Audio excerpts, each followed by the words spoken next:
Hello नमस्कार दोस्तों, कैसे हैं आप सभी।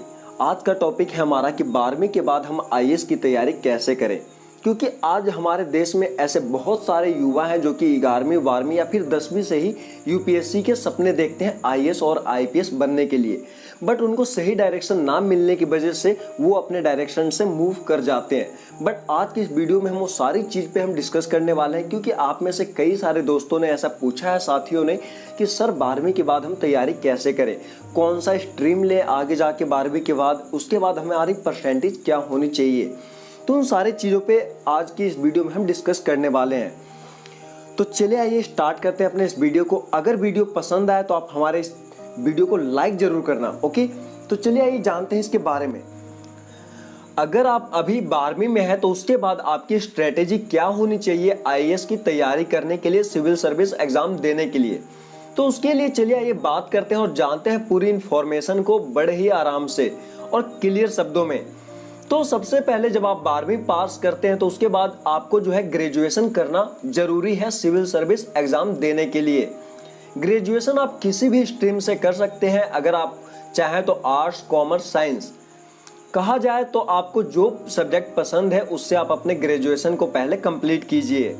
जैसे आप ग्रेजुएशन कंप्लीट कर लेते हैं या फिर अगर आप फाइनल ईयर में भी हैं तब भी आप जो है सिविल सर्विस एग्जाम के लिए आवेदन कर सकते हैं, ठीक है।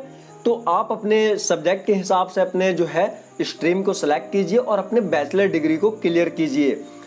अब बात करते हैं कि आप अपने ग्रेजुएशन टाइम से ही अपने यूपीएससी की तैयारी स्टार्ट कर दीजिए, क्योंकि ग्रेजुएशन में जो है आपका एक ऑप्शनल सब्जेक्ट आता है जिसमें कि आपका जो सबसे बढ़िया सब्जेक्ट है उसका एक आपका एग्जाम लिया जाता है।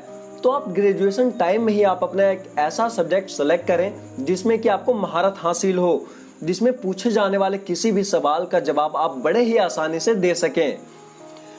उसके बाद बात रही हमारी सिविल सर्विस एग्जाम को क्लियर कैसे करना है और कितने एग्जाम होते हैं। तो सिविल सर्विस एग्जाम जो है आपके 3 चरणों में होता है, जिसमें सबसे पहला आता है आपका प्रीलियम एग्जाम। इसे आपको क्लियर करना जरूरी है। जैसे आप प्रीलियम क्लियर करते हैं तो उसके बाद ही आप मेंस एग्जाम में बैठ पाएंगे, और जैसे आप मेन क्लियर कर लेते हैं उसके बाद आपका इंटरव्यू होता है। तो चलिए आइए इसके बारे में एक एक करके जानते हैं। तो चलिए सबसे पहले हम बात करते हैं प्रीलियम एग्जामिनेशन की। प्रीलियम एग्जामिनेशन में जो है आपको 2 कंपलसरी पेपर होते हैं जिसे कि कंप्लीट करना कंपलसरी है। अगर आप इसे क्लियर नहीं करते हैं इन दोनों में से एक भी तो आप डिस्क्वालीफाई कर दिए जाएंगे।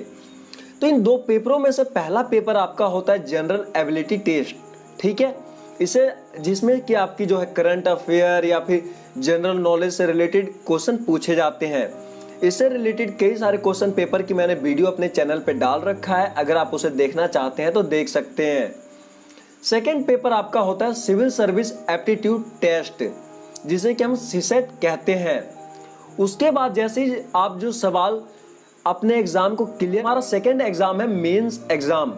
आईएएस में जो है आपके मेंस एग्जाम को 2 भागों में बांटा गया है, जिसमें पहला आपका क्वालिफाइंग एग्जाम होता है और दूसरा मेरिट एग्जाम, जिससे कि आपकी मेरिट बनती है आईएएस के फाइनल में। उसके क्वालिफाइंग एग्जाम और मेरिट एग्जाम के बारे में, क्वालिफाइंग एग्जाम जो है आपके संविधान की 8वीं अनुसूचित में शामिल किया गया है। इसमें आप जो है किसी भी एक भाषा में अपने पेपर को दे पाएंगे, चाहे वो आपका इंग्लिश हो, हिंदी हो या फिर आपका स्टेट भाषा, ठीक है।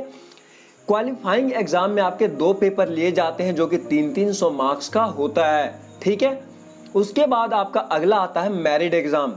मेरिट एग्जाम में आपको जो है 7 पेपर देने हैं और सारे एग्जाम जो है आपके 250 मार्क्स का होता है। यहाँ पे जो है आपको टोटल 1750 अंक के पेपर लिए जाते हैं आप सभी से। अगर बात करूं मैं टाइमिंग की तो आपको यहाँ पे पूरा टाइम दिया जाता है, 3.5 घंटे का आपका यहाँ पे एग्जाम का जो है टाइम दिया जाता है। इसी में जो है आपकी मेरिट जो है सिलेक्ट होता है कि आप किस लेवल के लिए एलिजिबल हैं, आईएएस, आईपीएस, आईएफएस या फिर ग्रेड ए, ग्रेड बी। उसके बाद जब आप इन एग्जामों को क्लियर कर लेते हैं उसके बाद आप फाइनली आपको देना होता है इंटरव्यू। उसके बाद आप सभी को इंटरव्यू के लिए बुलाया जाता है और आपकी जो है इंटरव्यू एलिजिबिलिटी के ऊपर, जी हाँ, इंटरव्यू एलिजिबिलिटी, इसका मतलब आप किसी भी डिसीजन या फिर किसी भी फैसले को लेने में कितना सक्षम है, उस तरह के आपसे सवाल पूछे जाते हैं और उसके बाद आपको आपकी रैंक दिया जाता है आईएएस, आईपीएस और आईएफएस, जिसके के लिए आप एलिजिबल हैं। तो दोस्तों, ये था आज का हमारा वीडियो जिसमें कि मैंने आपको बताया कि 12वीं के बाद आप कैसे तैयारी करेंगे और कितने एग्जाम है और क्या आपकी स्ट्रेटेजी होनी चाहिए। अगर वीडियो पसंद आई हो तो लाइक करना और अपने दोस्तों के साथ शेयर करना, ताकि उनको भी पता चल सके कि 12वीं के बाद उनकी एग्जाम स्ट्रेटेजी क्या होगी आईएएस और आईपीएस सिविल सर्विस एग्जामिनेशन को लेकर के। जय हिंद, जय भारत।